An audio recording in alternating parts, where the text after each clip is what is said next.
Hello छात्रों, स्वागत है आप सभी का आपके अपने यूट्यूब चैनल पर। छात्रों, यूपी बोर्ड क्लास 10th का विज्ञान का जो वार्षिक पेपर होने वाला है उसका आईएमपी से भरा हुआ एक मॉडल पेपर आपके सामने लेकर आया हूं, जो कि एग्जाम से ठीक पहले यूपी गवर्नमेंट के द्वारा जारी किया गया है। मैं आपको इसको दिखा देता हूं, ये देखिए। ठीक छात्रों, मैं आपको बता दूं, देखिए गवर्नमेंट को भी पता है कि कोरोना और लॉकडाउन की वजह से बच्चे अच्छी तरह से पढ़ाई नहीं कर पाए हैं, इसलिए यह मॉडल पेपर गवर्नमेंट के द्वारा एग्जाम से ठीक पहले जारी किया गया है, जिससे अधिक बच्चे परीक्षा में पास हो सकें, कोई भी बच्चा फेल ना हो पाए। इसके लिए आपको एग्जाम से पहले यह पेपर अच्छी तरह से पढ़ लेना है, रीड कर लेना है। ये सारे के सारे क्वेश्चंस बहुत इंपॉर्टेंट हैं। तो चलिए हम इनको आपको दिखाते हैं। छात्रों, मैं एक बात और आपको बता देता हूं कि यदि आप इस पेपर से तैयारी कर लेते हैं तो आप यकीन मानिए कि 60 से 70% अंक बड़े आराम से परीक्षा में आप प्राप्त कर सकते हैं। तो यदि आप विज्ञान में अच्छा अंक पाना चाहते हैं तो यह पेपर पूरा का पूरा जरूर देखें। तो चलिए वीडियो को स्टार्ट करते हैं। इससे पहले यदि आप चैनल पर पहली बार हैं तो चैनल को प्लीज सब्सक्राइब कर लें, साथ ही साथ अपने दोस्तों को भी शेयर करें, जिससे उनको भी इस पेपर का बेनिफिट मिल सके। तो चलिए वीडियो को स्टार्ट करते हैं। देखिए, यहाँ पर कुछ निर्देश दिए गए हैं। इस तरह से आपके सामने एग्जाम में ऐसा निर्देश पढ़ने को मिलेगा। तो इन निर्देशों को आपको एग्जाम में बैठते समय सबसे पहले, एग्जाम देने से पहले इन सभी निर्देशों को अच्छी तरह से रीड कर लेना है। ठीक, ये देखिए। अब चलिए हम डायरेक्ट क्वेश्चन दिखाते हैं क्या क्या आए हैं। देखिए, एक खंड अ, ब, क, ख, ग 3 खंड में डिवाइड किया गया है विज्ञान का पेपर। खंड क में देखिए प्रश्न नंबर 1 क्या दिया गया है, किसी वस्तु का वस्तु से बड़ा आभासी प्रतिबिंब बन सकता है। तो इसका करेक्ट आंसर क्या हो जाएगा? ऑप्शन नंबर सेकंड बिल्कुल करेक्ट हो जाएगा, अवतल दर्पण द्वारा। ठीक, इसी तरह से देखिए ख का क्या हो जाएगा, प्रतिरोधकता का एसआई मात्रक है। तो प्रतिरोधकता का एसआई मात्रक क्या होता है? ओम मीटर। यहाँ पे स्क्वायर है तो ये नहीं होगा, ओम मीटर। ठीक, अब देखिए ग नंबर का क्या हो जाएगा, विद्युत धारा उत्पन्न करने की युक्ति को कहते हैं। तो क्या कहते हैं? जनरेटर कहते हैं, जनरेटर। घ नंबर देखिए क्या है, अभिनेत्र लेंस की फोकस दूरी में परिवर्तन किया जाता है। तो किसके द्वारा किया जाता है? पक्षांभी द्वारा। तो ऑप्शन नंबर 3 बिल्कुल करेक्ट हो जाएगा। अब क्वेश्चन देखते हैं क्या क्या दिए गए हैं। देखिए प्रश्न नंबर 2, क नंबर क्या दिया गया है, वाहनों में किस प्रकार के दर्पण को पश्च दृश्य दर्पण के रूप में वरीयता दी जाती है और क्यों? ये कितना नंबर का है? टोटल 2 नंबर का है। ठीक, अगला देखिए।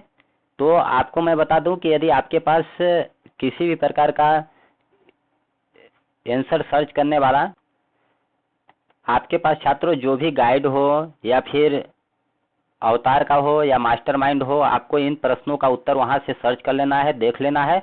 मैं जो डेरिवेशन वाले क्वेश्चंस हैं मैं उनका यहाँ पे आंसर बता दूंगा आपको। ठीक, तो चलिए देखते हैं। सेकंड नंबर देखिए क्या है, किसी अवतल लेंस की फोकस दूरी 15 सेंटीमीटर है, वस्तु को लेंस से कितनी दूर पर रखें कि इसके द्वारा वस्तु का लेंस से 10 सेंटीमीटर दूरी पर प्रतिबिंब बने। तो चलिए मैं इसका उत्तर दिखा देता हूँ आपको। देखिए यहाँ पर इस प्रश्न को हमने सॉल्व कर दिया है। ठीक, आपको दिखा देते हैं उत्तर। ठीक, क्या है, अवतल दर्पण के लिए यम और यफ ऋणात्मक होता है। मतलब कि अवतल दर्पण यदि आपका दिया रहेगा तो उसके लिए मैग्निफिसेंस और फोकस दूरी क्या होता है? ऋणात्मक होता है, क्योंकि प्रतिबिंब क्या होता है? आभासी होता है। ठीक, तो दिया गया है डाटा हमें क्या क्या दिया है, हम लिख लेते हैं यफ मतलब फोकस दूरी कितना दी गई है? 15 सेंटीमीटर। तो 15 सेंटीमीटर हमने लिख दिया और यहाँ पे क्या लेंगे? ऋणात्मक मान लेंगे, तो -15 सेंटीमीटर हो जाएगा। अब देखिए तथा भी बराबर क्या दिया गया है, मतलब वस्तु को लेंस से कितना दूरी पर प्रतिबिंब बन रहा है? 10 सेंटीमीटर पर बन रहा है। तो भी बराबर क्या हो जाएगा? -10 सेंटीमीटर हो जाएगा। अब लेंस का देखिए सूत्र क्या होता है, लेंस का सूत्र होता है 1/v - 1/u बराबर 1/f। आपको ये बिल्कुल याद होना चाहिए। अब देखिए हम यहाँ पे वैल्यू इनकी पुट कर देते हैं। 1/v, भी का मान क्या है? यहाँ पे -10 है, तो यहाँ पे मैंने -10 लिख दिया और -1/u हमें इसको ज्ञात करना है, बराबर 1/f का मान कितना है? -15। यहाँ पे हमने लिख दिया। जब अब हम क्या करेंगे, देखिए -1/u को हमने इस साइड पंक्षांतरण कर दिया, -1/-15 को इस साइड हम पंक्षांतरण करेंगे। तो यहाँ पे क्या है, माइनस माइनस ऊपर चला जाएगा, तो -1/15 मतलब इधर जब पंक्षांतरण करेंगे तो क्या हो जाएगा? +1/15 हो जाएगा, बराबर -1/u है तो इधर आएगा तो प्लस हो जाएगा। अब इनको सॉल्व करेंगे, 10-15 का एलसीएम लेंगे 30 आएगा। इनको जब सॉल्व करेंगे तो u का मान हमें यहाँ से प्राप्त हो जाएगा। ठीक, आप इसको हल कर लीजिएगा। तो u का मान क्या हमें मिल गया, -30 सेंटीमीटर। तो लिख देंगे अतः वस्तु को लेंस के सामने 30 सेंटीमीटर की दूरी पर रखना पड़ेगा हमें। ठीक, अब चलिए नेक्स्ट क्वेश्चन देखते हैं क्या दिया गया है। अब देखिए अगला नंबर क्या दिया गया है, ग नंबर दिया गया है, जरा दृष्टि दोष क्या है, इसका निवारण कैसे करते हैं। तो इनका जो उत्तर है आपको अपने गाइड, अवतार, मास्टरमाइंड जो भी होगा आपके पास, वहां से आपको सर्च कर लेना है, ढूंढ लेना है, और यदि आपको याद कर लेना है। यदि आपको इसका भी उत्तर अगर चाहिए आपको तो आप हमें कमेंट में जरूर बताएं। अगला देखिए क्या है, तीसरा का क नंबर, प्रकाश के परावर्तन के नियम लिखिए। ठीक, आप इसको तो लिख लेंगे। 20 सेंटीमीटर वक्रता त्रिज्या वाले अवतल दर्पण के सामने पहला 5 सेंटीमीटर दूरी पर और दूसरा 15 सेंटीमीटर दूरी पर कोई वस्तु रखने पर प्रत्येक स्थिति में प्रतिबिंब कहाँ बनेगा और कैसे बनेगा ज्ञात कीजिए। ठीक, अथवा में दिया गया है लेंस क्या होता है, तो इसको आप देख लीजिएगा। चलिए मैं डेरिवेशन वाला बता देता हूँ उसको। 3 का क नंबर, इसको सॉल्व करके दिखाता हूँ मैं आपको। अब देखिए मैं थर्ड नंबर का दिखा देता हूँ आपको उत्तर। यहाँ पर दिया गया है, जो डाटा दिया गया है आपको अच्छी तरह से पढ़ के लिख लेना है। वक्रता त्रिज्या आर बराबर कितना दिया गया है, 20 सेंटीमीटर दिया गया है। पहले आप यहाँ पे दर्पण आप बनाएंगे, अवतल दर्पण। देखिए मैंने बना दिया है। अब यहाँ पर देखिए मूल बिंदु P हो जाएगा, यहाँ पे फोकस दूरी F है, यहाँ पर C बिंदु है, और दर्पण के सामने ऋणात्मक मान होता है, माइनस होगा इस साइड, और इस साइड क्या होता है, पॉजिटिव होता है। इतना आपको याद रखना है। ठीक, अब देखिए क्या हो जाएगा, यहाँ पर हम लिख लेंगे वक्रता त्रिज्या R बराबर कितना दिया गया है, वक्रता त्रिज्या C से लेकर P तक की दूरी R होती है। ठीक, और इस साइड है इसलिए क्या हो जाएगा, -20 सेंटीमीटर हो जाएगा। और इस प्रकार से फोकस दूरी क्या हो जाएगी, F बराबर वक्रता त्रिज्या का हाफ होती है, तो R बटा क्या हो जाएगा 2, तो -20 बटा 2, तो क्या हो जाएगा -10 सेंटीमीटर हो जाएगा। तो फोकस दूरी का मान हमें प्राप्त हो गया। तथा U वस्तु की दूरी कितनी दी गई है, यहाँ से यहाँ तक दूरी कितनी, U बराबर दी गई है -5 दिया गया है, तो इस साइड है इसलिए माइनस लेंगे, तो -5 सेंटीमीटर हो जाएगा। अब देखिए दर्पण का सूत्र आपको यहाँ पे याद रखना है, क्या होता है, 1/U बराबर 1/U प्लस 1/V बराबर 1/F होता है। ये दर्पण का सूत्र होता है। अब वैल्यू आप पुट कर दीजिए, 1/U का मान क्या है -5, तो -5 लिख देंगे, प्लस 1/V बराबर 1/F का मान क्या है -10 है, तो यहाँ पे हमने -10 लिख दिया।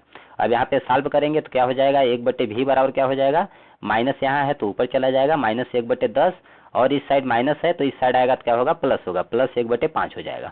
इसको जब सॉल्व करेंगे तो आपका V का मान क्या आ जाएगा, यहाँ से 10 सेंटीमीटर आ जाएगा। तो हम लिख देंगे अतः प्रतिबिंब दर्पण के पीछे, देखिए प्लस में आ रहा है तो पीछे बनेगा, अतः प्रतिबिंब दर्पण के पीछे 10 सेंटीमीटर दूर बनेगा, इसलिए प्रतिबिंब आभासी और कैसा होगा, सीधा होगा, सीधा बनेगा। ठीक, अब सेकंड नंबर क्या दिया गया है, जब दूरी कितना दी गई हो, वस्तु की दूरी कितने दूर पर रखी हो, 15 सेंटीमीटर पर रखी गई हो, तब कैसे सॉल्व करेंगे, चलिए इसको भी हम दिखा देते हैं आपको। देखिए अब यहाँ पे हम क्या करेंगे, U बराबर क्या लेंगे, -15 सेंटीमीटर लेंगे, और वही आपको करना है, दर्पण का सूत्र यहाँ पे दिया गया है, आपको इसको याद रखना है, दर्पण का सूत्र लिखकर और ये सारा वैल्यू आपको डाटा यहाँ पे पुट कर देना है। तो यहाँ से V का मान आ जाएगा -30 सेंटीमीटर आ जाएगा, तो माइनस मान आया है, इसका मतलब क्या है, दर्पण के सामने बन रहा है, तो लिख देंगे अतः प्रतिबिंब दर्पण के सामने -30 सेंटीमीटर दूर बनेगा, इसलिए प्रतिबिंब उल्टा हो जाएगा और वास्तविक बनेगा। ठीक, आपको इतना ध्यान रखना है। अब चलिए नेक्स्ट क्वेश्चन देखते हैं क्या दिया गया है। इसी प्रकार से आपको दिखा देते हैं जल्दी जल्दी। देखिए तीसरा नंबर, और ये आपका हो गया ख नंबर। देखिए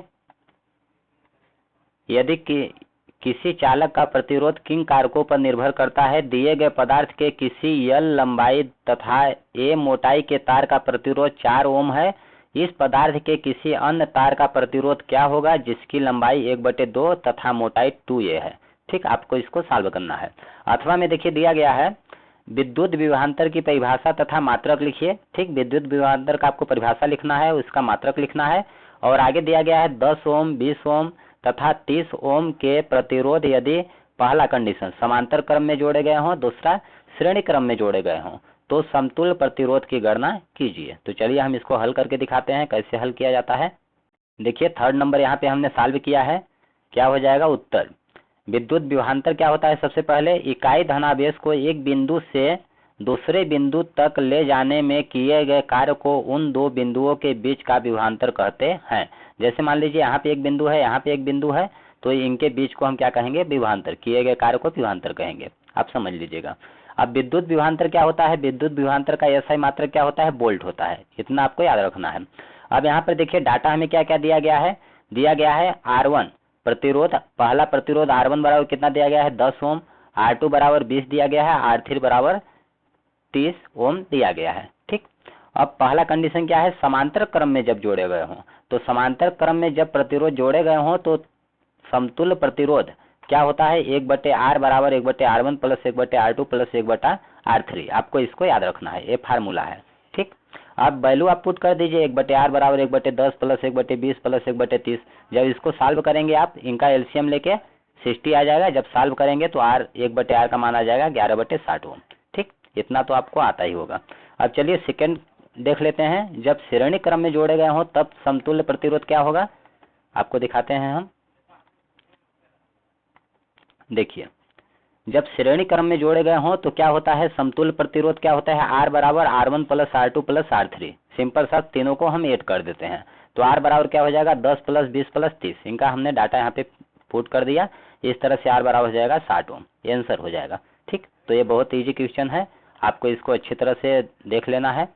अब आपको जल्दी जल्दी दिखा देते हैं। देखिए अगला क्वेश्चन क्या दिया गया है, 4th नंबर दिया गया है, विद्युत मोटर का नामांकित आरेख खींचकर सिद्धांत और कार्य विधि स्पष्ट कीजिए। ये टोटल 7 नंबर का है। ठीक, और इस तरह से इसके अथवा वाला देख लीजिए।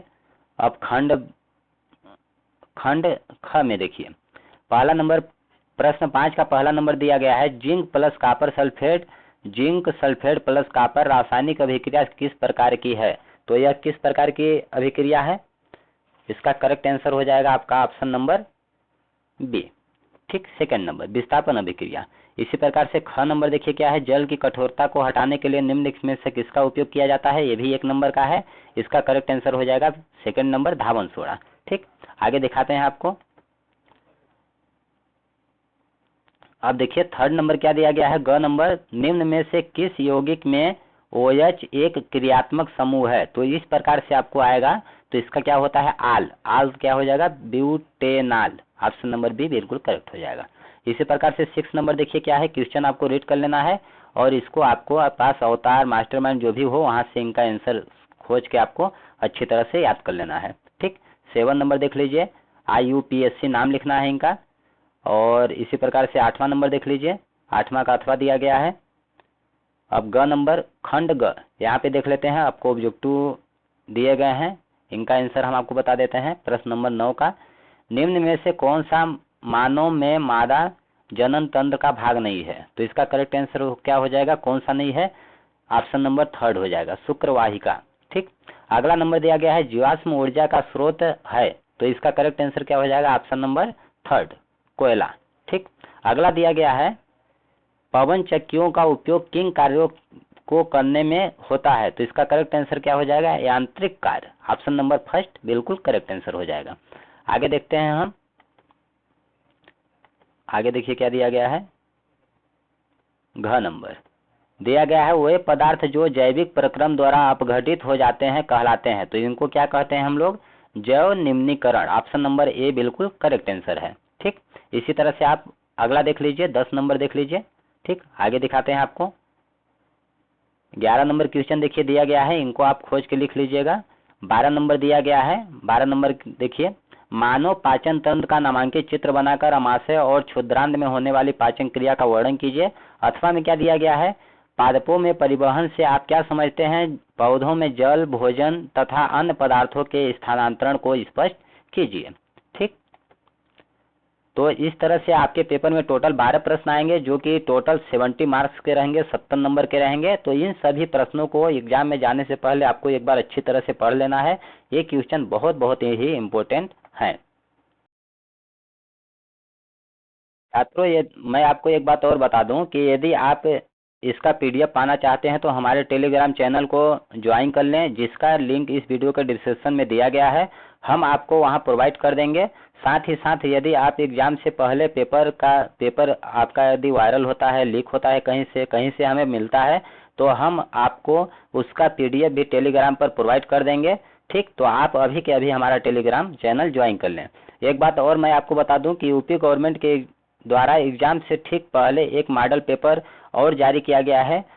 यदि आप इसे भी देख लेते हैं तो आप समझिए कि बड़े आराम से एग्जाम में 60 से 70% अंक बड़े आराम से प्राप्त कर सकते हैं। तो इस पेपर को एक बार जरूर देखें। धन्यवाद।